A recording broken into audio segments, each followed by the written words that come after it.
Assalamualaikum warahmatullahi wabarakatuh, teman-teman. Jangan lupa like, share, comment, and subscribe ya.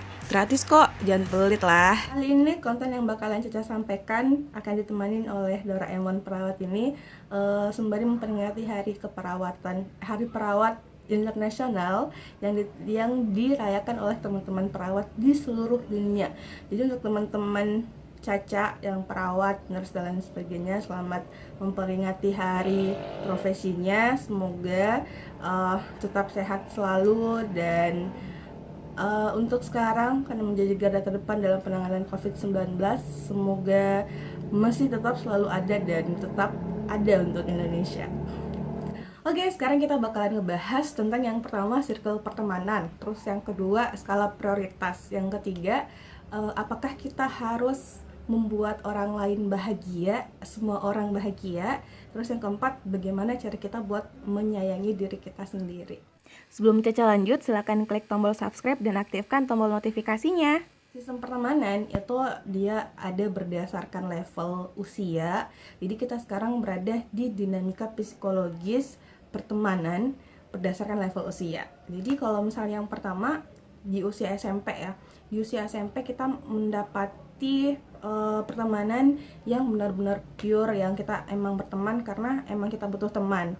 Itu kayak kepompong banget sih sebenarnya. Terus yang kedua, ketika kita masa SMA, di masa SMA ini kita bakalan ngerasa kalau kita berteman emang ada ikatan batin dan merasa saling cocok, walaupun ketika kita berteman itu ada cekcok, ada masalah hati, baper dan lain sebagainya. Itu di skala SMA. Terus naik lagi dikit itu di skala perkuliahan, masuk universitas. Jadi biasanya pertemanan itu dia lebih sifatnya ke individualistik sih sebenarnya. Ada nggak adanya teman itu nggak terlalu berpengaruh, tapi adanya itu mungkin kita cuma butuh sedikit teman akrab yang kalau misalnya kita kemana-mana dia ada, kita KKN dia ada, skripsian bareng, apalagi wisudaan bareng, kemudian kerja laporan dan sebagainya bareng, terus nentuin mau kerja di mana dan sebagainya, itu bareng-bareng ceritanya. Nah, terus ketika kita sudah masuk di zona kerja, di usia-usia kerja, nah itu ya pertemanan itu bakalan berubah circle-nya. Jadi dari ketika udah kerja ya, kita udah nggak nempatin pertemanan itu di circle pertama, tapi dia beralih ke circle kedua. Kenapa? Karena kita udah punya skala prioritas yang lain. Apalagi kalau misalnya dalam pertemanan itu ya, ada satu yang udah kerja atau udah masing-masing sama-sama kerja, atau ada yang kerja terus ada yang nikah atau sama-sama nikah dan lain sebagainya, itu pasti pertemanannya jadi nggak circle pertama lagi. Jadi yang pertama, kalau misalnya emang nempetin pertemanan di circle pertama, nanti bakalan berubah jadi circle kedua gitu. Terus perlu nggak sih, apa sih yang ada di circle pertama itu? Nah, circle pertama itu yang bisa masuk, kalau aku sih mikirnya yang pertama keluarga kan, antara anak dengan orang tua dengan anak, istri dengan suami dengan istri.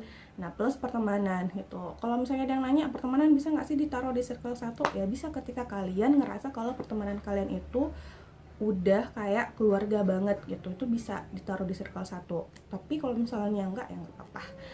Atau pertanyaan kayak gini, boleh nggak sih pertemanan yang udah kita taruh di circle 1 kemudian kita pindahin dia ke circle 2? Nah, boleh banget. Ketika pertemanan itu udah teman-teman nggak bisa bertahanin, udah teman-teman nggak bisa perjuangin, terus ya udah boleh ditaruh di circle 2. Di circle 3 pun nggak masalah sih sebenarnya.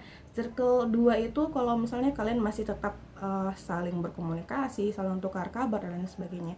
Nah, circle ketiga ini yang benar-benar kalian cuman saling tahu nama, saling lihat dan tidak saling menyapa lagi. Itu nggak masalah, karena emang bakalan ada masa kayak gitu di hidupnya teman-teman. Dan biasanya beberapa penyakit psikologis muncul karena kita tetap maksain teman-teman yang ada di circle harusnya ada di circle kedua, tapi kita tetap maksain dia berada di circle pertama. Kita masih merasa perlu ngebahagiain dia, kita masih ngerasa dia harus bahagia sama kita, padahal dia udah milih jalan dia masing-masing, dia udah mau ngelepas diri dari kita, tapi kita tetap maksain kalau enggak, kita bisa kok tetap ngejalanin persahabatan ini, pertemanan ini, dan tetap naruh di circle satu walaupun dia sudah berumah tangga mungkin, walaupun dia sudah kerja dan lain sebagainya. Tapi overall ternyata beberapa ada yang nggak bisa mempertahankan itu, dan ketika dia emang pengennya lepas, ya udah kita harus legowo juga gitu.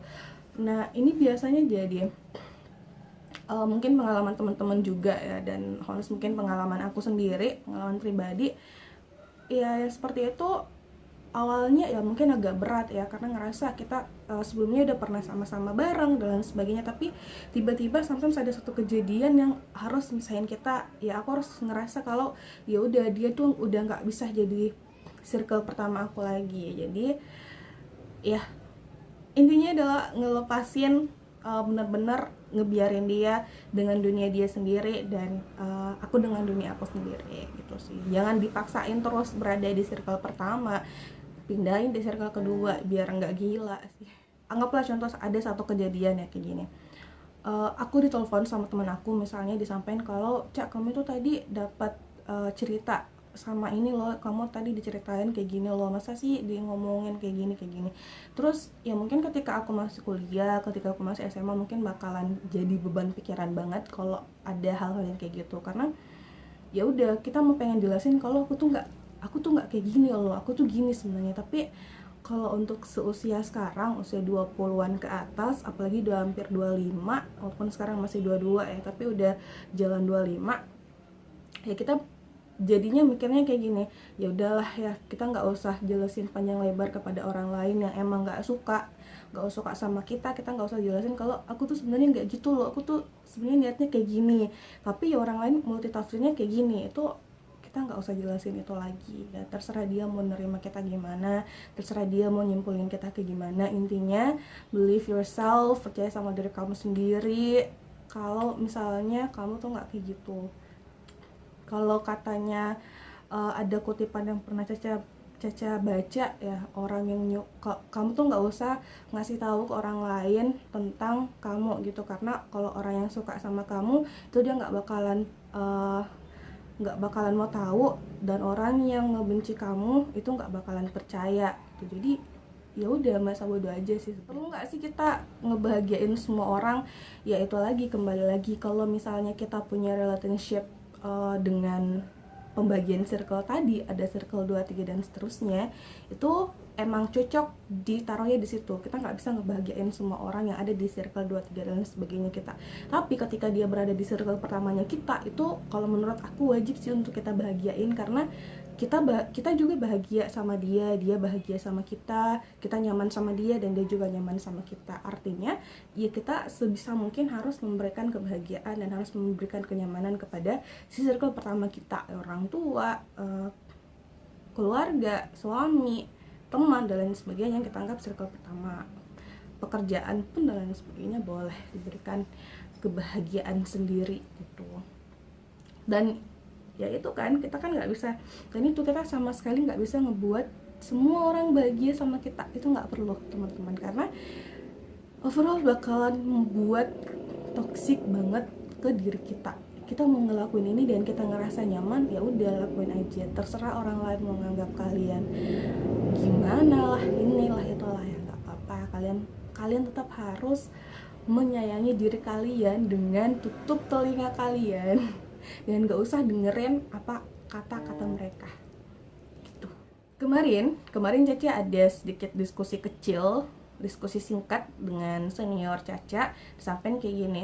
Terus katanya kalau misalnya nanti ada orang yang mau berusaha buat akrab sama kita, ya kita jangan nolak gitu, kita ngambil aja, ya nggak apa-apa dia mau akrab, nanti bakalan tereliminasi sendiri, nanti bakalan ketahuan sendiri kalau misalnya ternyata dia akrab sama kita, dia ngejalin hubungan sama kita itu karena ada sometimes yang dia cari, ada sometimes yang dia kejar. Jadi kalau misalnya dia nggak dapat sesuatu itu, ya pasti dia bakalan mundur alon-alon. Mereka bakalan mundur sedikit demi sedikit gitu. Jadi udah nggak ada di hidup kita lagi.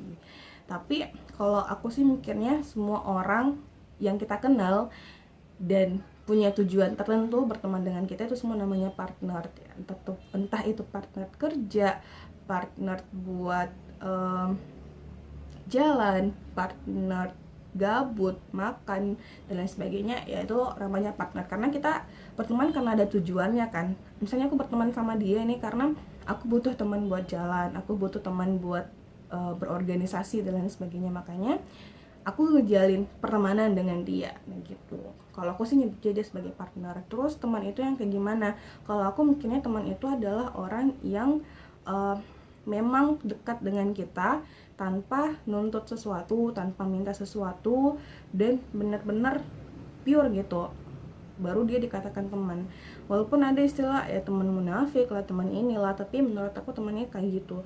Jadi anggaplah misalnya aku punya satu skill, bukan skill apa ya, aku suka ngedesain dan teman aku itu nggak manfaatin kesukaan aku di desain dengan nyuruh aku semau dia gitu. Misalnya karena aku suka desain nih, aku bisa desain, terus dia nyuruh aku cek buat ini dong, buat itu dan sebagainya. Dia nggak seperti itu teman-teman.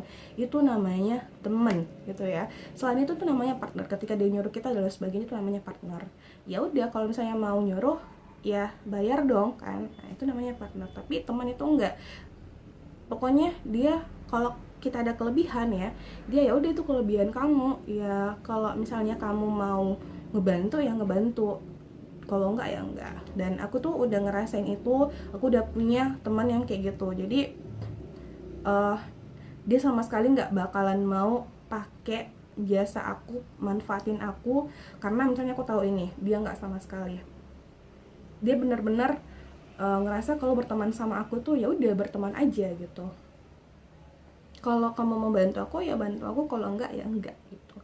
Makanya beberapa kali ya kita susah, tapi nemunya sih susah ya. Dan mereka emang selalu nginget kita sih kalau teman. Terus sahabat itu yang kayak gimana? Nah kalau sahabat ini sebenarnya kalau aku mikirnya dia tuh udah kayak keluarga banget sih. Udah tahu kita seluk beluknya gimana, udah tahu sifat-sifat kita kayak gimana.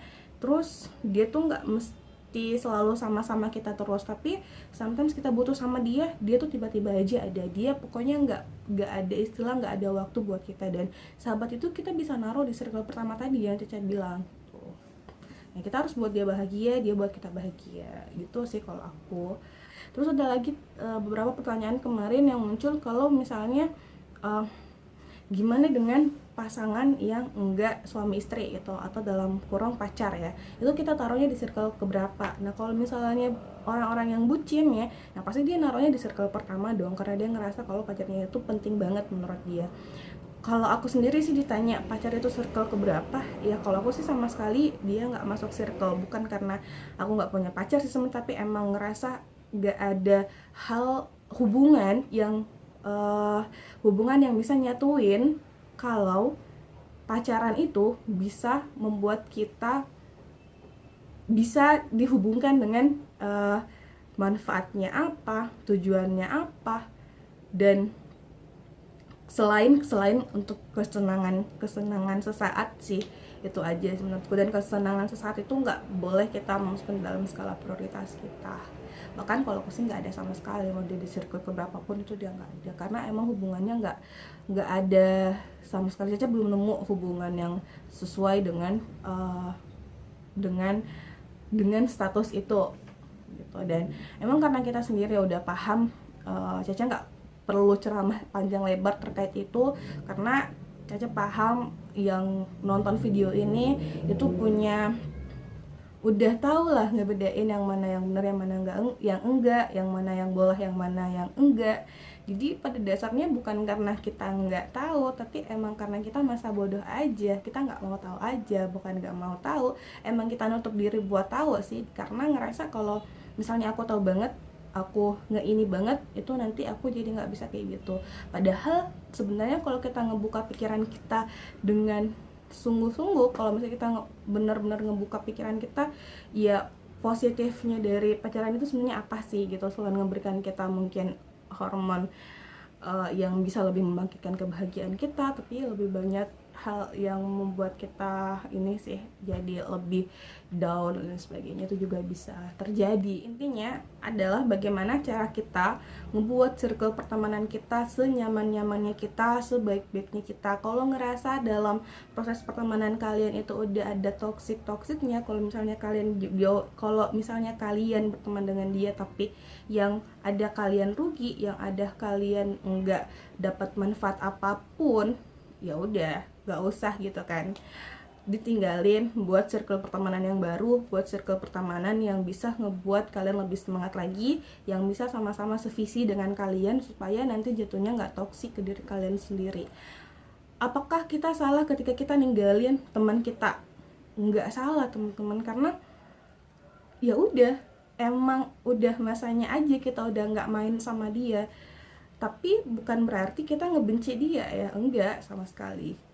Anggaplah misalnya dia ngelakuin satu hal yang buruk banget gitu sama kita, apakah kita nggak bisa marah? Walaupun ajaran orang tua ya kita harus baik ya sama semua orang, tapi kita tuh baik sama dia, tapi kita nggak ngebenci dan nggak ngelakuin hal yang bisa ngerugiin dia. Kita cuman nenangin hati kita cuman buat hati kita lebih nyaman dengan tidak membalas percakapan yang dia sampaikan, mungkin dengan tidak menerima apapun dari dia mungkin, dan itu nggak masalah.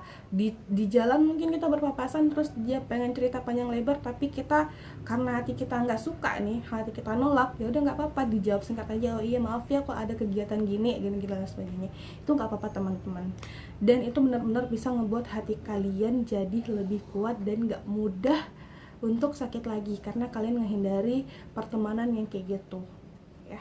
Jadi kalau misalnya udah nemu yang benar-benar pas, yang benar-benar udah klop, ya udah dijaga, dipertahanin, dibuat senyamannya mungkin. Tapi ya itu lagi, aku sih cuma ngingetin kalau circle pertemanan itu nggak bisa gitu-gitu terus, nanti pasti bakalan ada hal yang bakal ngerubah dari diri kalian, apalagi ketika umur kalian udah 20-an ke atas dan sebagainya. Cuman ada beberapa penelitian kalau misalnya kalau pertemanan kalian itu udah sampai 7 tahun ke atas, itu pasti bakalan bertahan sampai kalian kakek nenek dan sebagainya ya. Terus menurut penelitian. Jadi segitu aja mungkin yang bisa Caca sampaikan, kurang lebihnya mohon dimaafkan. Assalamualaikum warahmatullahi wabarakatuh. Ingat jangan lupa untuk subscribe dan aktifkan loncengnya agar mendapatkan notifikasi dari kami.